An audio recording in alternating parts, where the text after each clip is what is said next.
Good morning friends. पिछली video में हम लोगों ने एक लाइन का इक्वेशन निकालने की कोशिश किया था जो लाइन किसी और दो लाइन के साथ इक्वली इंक्लाइंड है और उसके ऊपर कुछ प्रॉब्लम्स हम लोगों ने देखे थे। आज के इस टॉपिक में हम लोग इक्वेशन ऑफ बाइसेक्टर्स के बारे में बात करेंगे। तो आज का टॉपिक रहेगा equation of bisector of angles between two straight lines. मान लेते हैं यहाँ पर P Q and S R दो स्ट्रेट लाइन है और इन दोनों का इंटरसेक्टिंग जो पॉइंट है इसे हम टी से रिप्रेजेंट कर देते हैं। तो यहाँ पर टोटल 4 एंगल क्रिएट हुआ क्यू टी आर, देन इसका vertically opposite P T S, angle S T Q and इसका vertically opposite angle P T and R. तो इस एंगल क्यू टी आर को समान दो भागों में भाग करके एक लाइन चला गया जिसे हम वी एम दे देते हैं और इस एंगल पी टी आर को समान दो भागों में भाग करके एक और लाइन चला गया जिसे हम यू एन दे देते हैं। तो ये दो जो लाइन है वो इस दोनों एंगल को समान दो भागों में भाग कर देता है। तो हम लोगों को इस दोनों लाइन का जो इक्वेशन होगा उस इक्वेशन को निकालना है। मतलब N U and we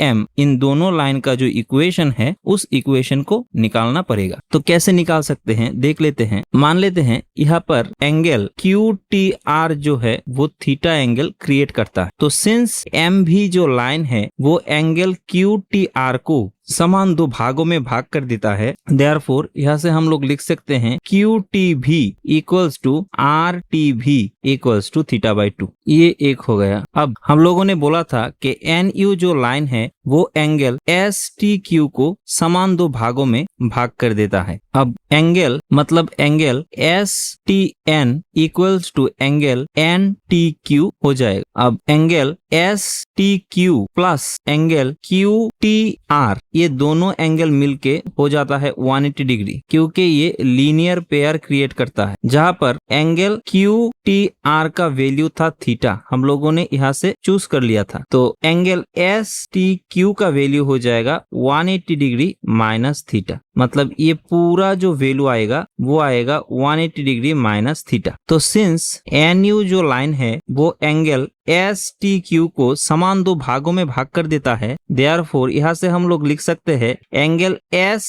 T N equal to angle N T Q equal to 180 degree minus theta by 2, that is 90 degree minus theta by 2। तो यहाँ से एंगल एन टी क्यू का वैल्यू आ गया 90 डिग्री माइनस थीटा बाई 2, मतलब ये वाला N T Q 90 degree minus theta by 2। अब इक्वेशन 1 से क्यू टी भी का वैल्यू आया था थीटा, हम लोगों ने थीटा चूज किया था, और एंगल इक्वेशन 2 से एन टी क्यू का वैल्यू आया था 90 डिग्री माइनस थीटा बाई 2। इन दोनों को अगर हम ऐड कर दे theta by 2 plus 90 degree minus theta by 2, तो थीटा बाई 2 कैंसिल हो जाएगा, यहाँ पर रह जाएगा 90 डिग्री। मतलब यहाँ से हम लोग देख सकते हैं कि एन टी क्यू इस एंगल को और टी क्यू भी इस एंगल को हम लोग अगर ऐड करें तो परपेंडिकुलर आता है। मतलब angle N T V equals to 90 degree होता है। मतलब यहाँ से हम लोग बोल सकते हैं कि किसी दो एंगल का बाइसेक्टर हमेशा एक दूसरे के ऊपर परपेंडिकुलर रहेगा। मतलब यहाँ पर दो बाइसेक्टर का जो इक्वेशन है एम भी ये परपेंडिकुलर होगा एन एस के साथ। यही हम लोग प्रूफ करना चाहते हैं। अब इस दोनों एंगल बाइसेक्टर जो है, इन दोनों एंगल बाइसेक्टर का जो इक्वेशन आएगा ये हम लोग देखेंगे। तो यहाँ पर दिख रहा है कि T U bisector of angle P T R and Z H coma के कोई एक पॉइंट है इस टी यू लाइन के ऊपर। देन यहाँ पर जो ओरिजिन है ओ जिसका कोऑर्डिनेट 0 0 है और ये जो पॉइंट है जेड जिसका कोऑर्डिनेट एच कोमा के है, ये दोनों पॉइंट इस P Q line and R S line के सेम साइड पर बिलोंग करता है। ये दो point O and Z, therefore origin से इस लाइन के ऊपर अगर हम डिस्टेंस ले ले, पहले इस P Q and R S का एक इक्वेशन ले लेते हैं। मान लेते हैं पी क्यू का इक्वेशन है a1x plus b1y plus c1 equals to 0 and R S का इक्वेशन है a2x plus b2y plus c2 equals to 0। तो सिंस o एंड z इन दोनों लाइन के सेम साइड पर है तो ओरिजिन से इस पी क्यू लाइन के ऊपर अगर डिस्टेंस ले एंड z पॉइंट से इस पी क्यू लाइन के ऊपर अगर हम डिस्टेंस ले तो हम लोग यहाँ से देख सकते हैं कि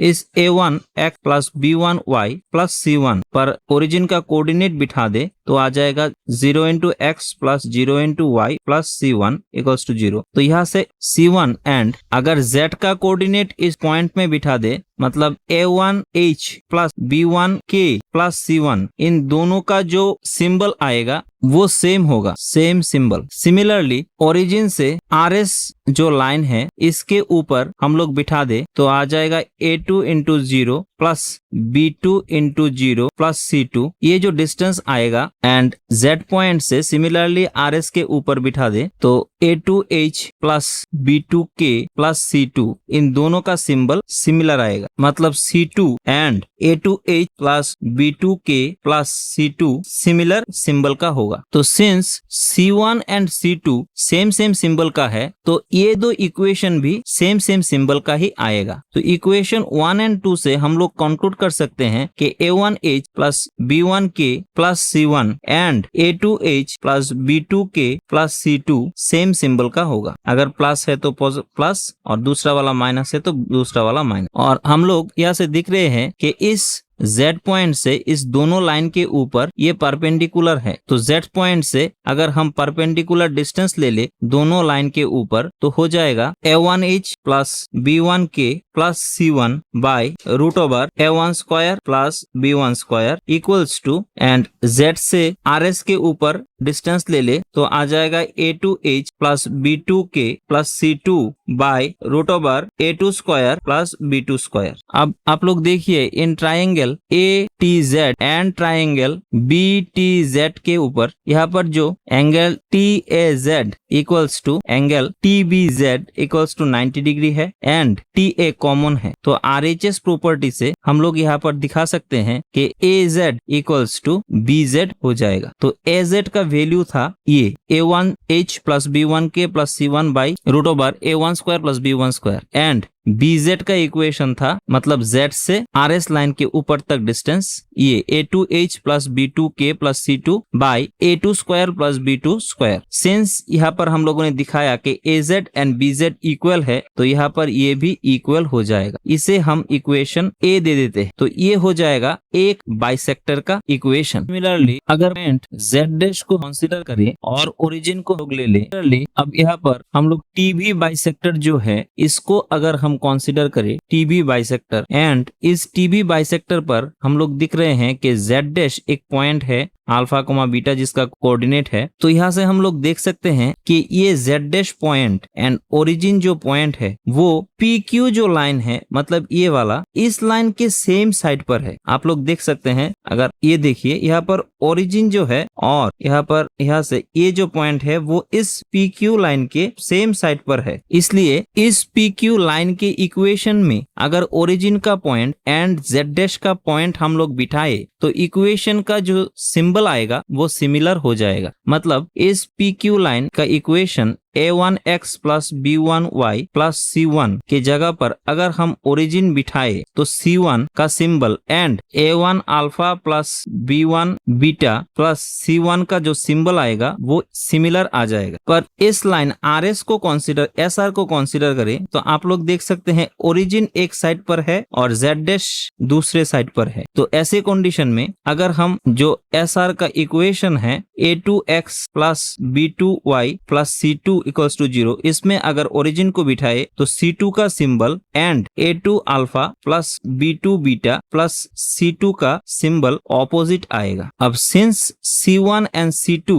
ऑपोजिट सिंबल का है तो ये दोनों जो इक्वेशन का जो सिंबल आएगा वो भी ऑपोजिट आएगा। मतलब a1 alpha plus b1 beta plus c1 को अगर मल्टीप्लाई करें a2 alpha plus b2 beta plus c2 ये 0 से छोटा आएगा। सिंस एक पॉजिटिव एक नेगेटिव है ऑपोजिट सिंबल के लिए। तो ऐसे केस में अगर Z' से अगर हम PQ के ऊपर डिस्टेंस ले और Z' से SR के ऊपर डिस्टेंस ले तो ये दोनों का सिंबल ऑपोजिट आएगा। मतलब Z' से PQ के ऊपर अगर डिस्टेंस ले तो ये हो जाएगा। और इन द सिमिलर वे यहाँ पर AZ जैसे ZB के साथ इक्वल था यहाँ पर भी हम लोग दिखा सकते हैं कि ZW इक्वल होगा Z' C के साथ। तो अब तो ZW equals to Z-W equal to Z-C आया था। तो Z-W का इक्वेशन हो जाएगा, मतलब इस Z' पॉइंट से इस PQ के ऊपर डिस्टेंस, तो डिस्टेंस फॉर्मूला लगा दे A1 alpha plus B1 beta plus C1 by root under A1 square plus B1 square equals to, since ये दोनों इक्वेशन ऑपोजिट था तो यहाँ पर माइनस हो जाएगा A2 alpha plus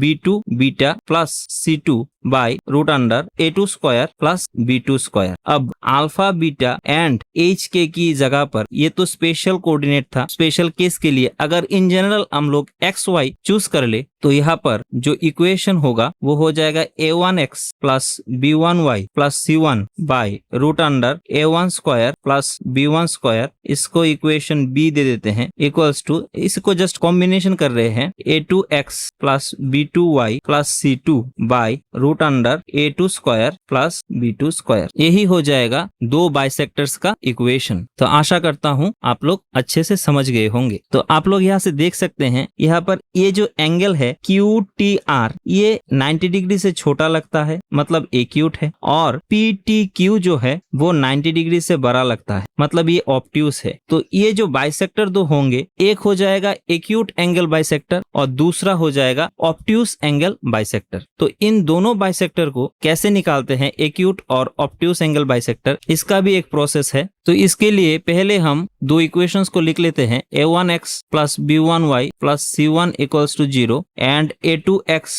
plus B2y plus C2 equals to 0। अब इन दोनों इक्वेशन में से हम लोग पहले चेक करेंगे इस C1 एंड C2 की वैल्यू पॉजिटिव है या नेगेटिव है। सपोज C1 की वैल्यू पॉजिटिव है एंड C2 की वैल्यू नेगेटिव है, तब हम इस इक्वेशन 2 में -1 से मल्टीप्लाई करके C2 को हम लोग पॉजिटिव कर देंगे, मतलब C1 C2 को सेम सिंबल में लाना पड़ेगा। उसके बाद ये स्टेप 1 हो गया। उसके बाद हम लोग A1 A2 plus B1 B2 इसका वैल्यू निकालेंगे। मतलब पहले केस में अगर C1 C2 को मल्टीप्लाई करने से सेम ग्रेटर देन 0 आता है, एंड देन दूसरे केस में अगर A1 A2 plus B1 B2 greater than 0 से बड़ा आ गया तो बाइसेक्टर जो पॉजिटिव सिंबल से है वो हो जाएगा ऑब्ट्यूस एंगल बाइसेक्टर। मतलब A1x plus B1y plus C1 by root over A1 square plus B1 square equals to A2x B2y plus C2 by root over A2 square plus B2 square, ये हो जाएगा obtuse angle bisector. मतलब यहाँ पर obtuse angle क्या है, angle